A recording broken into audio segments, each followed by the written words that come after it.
Most of us in life, we work so hard for things. We think life's going to be a certain way, but as you're going to discover, life is never a straight line. We're taught that. We think line is just, I'm going to go from here to there. But if you look in nature, you never see a straight line in real nature. If it's a straight line, a human built it. And so it's a process of evolving, of growing, dropping back, growing, dropping back, and challenges are what really grow us. Your life is a great story. Every person's life is a story. I say to people, you've got to participate in your own rescue. You've got to retool yourself. Let me tell you something. Life can be long. You bury your dreams, you quit this, life gets long. See, time's relative. 2 minutes of you being with your sweetie, doing whatever you like to do with them, that can go by quick, right? What about the last 2 minutes on a treadmill? Does that not seem like it goes by for like 4 hours, right? So if you're enjoying it, it's short. If it's painful, it's long. Life can be long. See, there's a book being written about your life, isn't there? Someone somewhere is taking inventory of your life. Don't compare your chapter 1 to someone's chapter 10. You write your own book. And at any moment in your life, you can decide that you want to make this the new chapter. Literally, in your life, you can turn the page. And those previous chapters are your old book. It's like Old Testament, New Testament. Old story, new story. They're connected, they're related, but you can flip the page and you can have a whole new story. If you decide right now, I am literally turning, my breakthrough is I turn the page, and in this second, I start to write the best chapters of my life. There are no skill sets in community colleges today, for the most part, that are going to prepare you for the economy or a job that's there. So what is that going to do? You're just going to waste more money, more time. We need to retool ourselves. The government's not going to do it for you. And a great leader in a company is retraining their people all the time. The training never stops, because that is the innovative, creative marketing edge, is your own people. I think you have to self-educate. I mean, I'm an example of that myself. You have to say, what's an area that I want to become masterful in, because dabblers will never have any financial freedom. If you're going to run a company, you got to find what is your niche. What is it you're going to do better than anybody else? Every one of us individuals have to say that, and then say, now where do I get that education? In the world that we live in today with the internet, where there's education from all over the world, from MIT, from Harvard, online, and there are people you can go to work for who you could become a mentee of. There's just so many approaches, but you can't have a standard education and expect to have an extraordinary life. It's not going to happen. The one breakthrough for all leaders is constant, never-ending improvement, and that means educating yourself and continuing to develop even greater emotional mastery, because that's what affects whether you execute or not. The most beautiful thing about having dreams is that it's in your hands how big your dreams become. And this film taught me that. I've come here only to introduce you to the idea of saying that no one can tell you that your dream is too small, or your dream cannot come true, or your dream cannot be allowed because you're a girl, because you're a boy, because you look a certain way, or because you come from a certain place. I'm not even Northeastern and I'm playing Mary Com. I mean, who would have thought that? I am extremely honored to be sitting in front of all of you wonderful, wonderful, really smart people and talking to you about my dream, which came true doing this film. Don't be afraid to dream, guys, because they do come true. They really do. The key to being a loser, very important, is not loving and appreciating yourself. Okay. And allowing what other people think of you become more important to you than what you think of yourself. Wow. It's a new advice. That we were born to do something. You're here to do a work. The two most important moments in our lives, it's been said, the day that we're born and the day that we realize why we were born. And if you don't know, if you want to live a life of misery, don't try and find out. But if you want to live a life that has meaning and value and a sense of direction, spend as much time as you possibly can to answer the question, why am I here? And not so you wonder yourself a lot of time. Yes, and don't ask what is the meaning of life. Ask what is the meaning of my life? What am I supposed to do? What is this work that I was chosen, that God saw something in you, that you were chosen, 1 out of 400 million sperm. He saw something in David. What was it that he saw? He saw something in Judy. He saw something in Les there was something that caused us to be here. And I believe there's a work for us to do. That there's something that if we don't do it, that the world will be deprived. And finding out what that something is, that element, the element is when what you love to do and what you were born to do come together that will allow you to show up in life in a bigger way. I think there's a lot of roads to the mountaintop.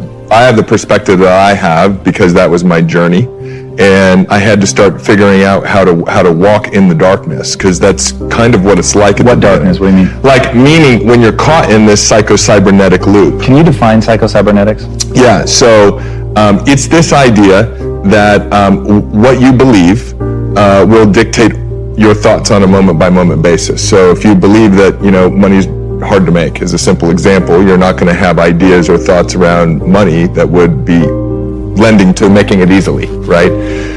And so what you believe dictates what you think. You can't get like an apple from an orange tree. And what you think you then experience is an emotion, right? And then that emotion then dictates what actions you do or do not take. And they're always aligned, right? Your beliefs dictate your thoughts, dictate your emotions, dictate your actions, which produce your results. And your results, when you look at them, then just reinforce the original belief. And so we're caught in that construct, right? But the linchpin is the belief system. So the question is, how do I actually change what I believe? If my beliefs really do dictate my destiny, right? Which is, I'm not the only person suggesting that. But the question becomes, how do I change my beliefs? And in that is an inherent challenge, because by definition, beliefs are that which are true, right, for us. And so then the question is, how do we break out of this? My way of breaking out of it was at one point to understand, and I'll start to kind of walk you through the structure of it, to understand that there were only two states of emotional beingness that I could be in at any given point in time. I could either be in a powerful state of being, states like joy, curiosity, excitement, calm, peace, passion, or I would be in a primal state of being, boredom, anger, frustration, some form of fear. I'm always in one of those two states, and I'm never in two states at one time. Now, those map beautifully to the sympathetic nervous system and the parasympathetic nervous system, right? So at any moment, we're either in fight or flight or we're in rest and relaxation. Through my journey, what I realized was the only cause of that switch to be flipped was my own thinking. The meaning that I was giving the experience. The experience itself.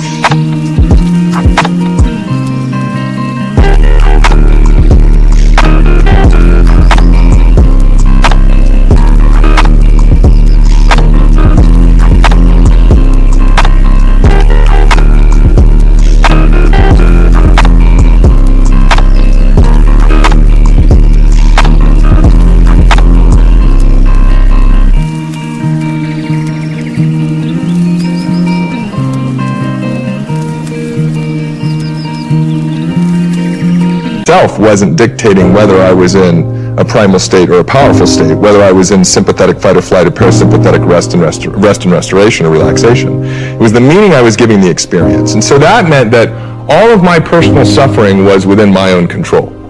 I needed to start controlling the meaning I was giving the experiences of life. Tell people your concept of the paddle. Well, there's a paddle for everybody's ass. We all know that. And every day you just get up, and I don't fear anything, but I worry about everything. And the day you stop worrying in good times, the paddle will get your behind. And so as great as things are in life, I know you're only a few steps or a few incidents away from something bad happening. You can never forget it. Did you have fear as a kid, and you just got into enough business scuffles that you figured your way through things, or have you always been fearless? I'm pretty fearless, but I do worry about everything. But, once again, the book, and this is why Harper's asked me to write the book, because of all my Tillmanisms, you got to know what you know and what you don't know. And I knew that I understood business. Now, don't ask me to, go win an Emmy. I took guitar lessons for 4 years, and I still struggle playing a guitar. I can't draw a stick person very good, but I knew that I understood business. So I know what I know, and I know how to do due diligence on a deal. I don't worry about making a bad deal because I feel like that's what I know. So no fear when it comes to that. When did you realize in Chicago or Baltimore that you actually had a skill as an interviewer that was really better than anybody else's? And where do you think that skill came from? I never thought it was better than anybody else's. What I do think I have that is really uniquely my own is my ability to connect to the audience. Because my skill comes not from my interviewing ability, my skill comes from my listening ability, and my skill comes from me knowing fundamentally inside myself that I am no different than the audience. So what gave me the power in the seat and the power with the microphone was I always saw myself as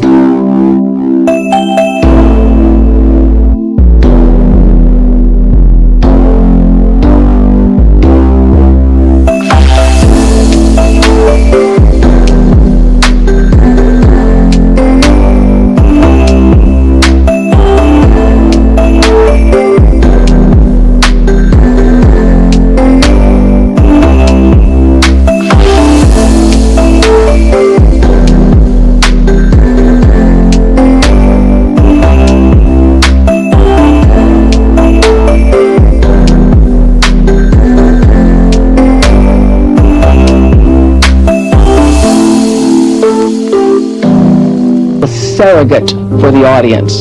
So I would ask people questions that I would not normally ask. I mean, I asked some really embarrassing question once, not because I wanted to know the answer, but because I thought the audience did. And then I thought, I'm not going to ask what the audience wants the next time. And when I get in that situation, I put myself in a bad situation. I asked Sally Field when she was dating Burt Reynolds. Remember this, Gail? I asked Sally Field, did Burt sleep with his toupee on? What was the answer or the question? And I would never do that today. I wouldn't do it because I was doing it because I was getting pushed by the producers like, people want to know. So I was thinking I was doing it on behalf of the audience. She shut down, and I could see that it embarrassed her, and I never got another thing from her. So I thought, okay, that was wrong. I learned from that.